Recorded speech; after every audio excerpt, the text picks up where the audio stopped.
one of the biggest things I think about is looking at, what is the parent's motivation?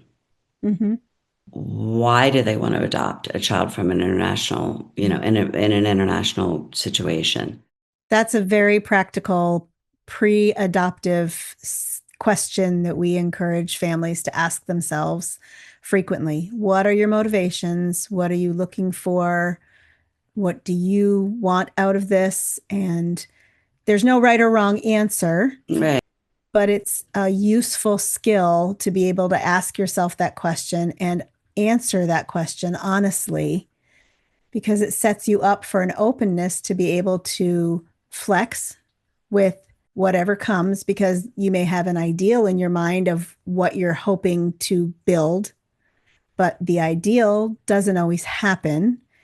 And adoptive parents, foster parents need to be nimble and able to respond to what is happening, not what they had hoped or planned to happen.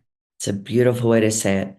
Our former executive director used to say, you have to be managing your expectations enough that you can parent the child that's in front of you, not the one that you thought you were going to get.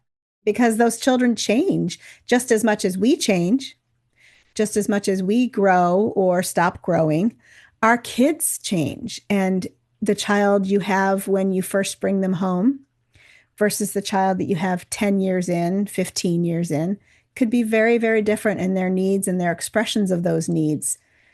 Hopefully, are changing and growing as you're changing and growing. And that nimbleness, I think that nimbleness comes from the ability to be humble and say, what am I looking for out of this experience?